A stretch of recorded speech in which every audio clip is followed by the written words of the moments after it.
000 € pour jouer, non? Vous rigolez, quoi? Vous dites que c'est pas du gavage? Mais vous avez raison. Un ministre interpellé par des citoyens en colère. Une scène à l'image du fossé entre les Français et les politiques, fossé qui n'a jamais été aussi large. Selon le baromètre annuel Cevipof Opinionway, la politique inspire de la méfiance à 37% des sondés, voire même du dégoût pour 32% d'entre eux.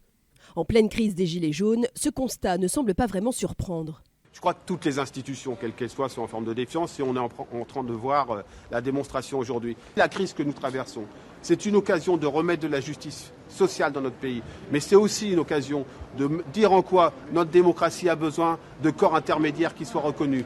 Les maires restent les politiques les plus appréciés des citoyens. 58% des sondés disent leur faire confiance. Mais plus on grimpe dans la hiérarchie des institutions, plus la défiance s'accentue. 25% seulement des sondés font confiance au Premier ministre, 23% au Président de la République. Pour Jean-Michel Blanquer, le grand débat national doit justement recréer ce lien distendu entre élus et citoyens. Nous avons un projet de construction de confiance et nous le faisons. Je rappelle aussi que dans l'ensemble de nos projets, il y a cette idée de contribuer à mener une société de confiance, alors même que nous sommes arrivés au pouvoir dans une société déjà bien en crise.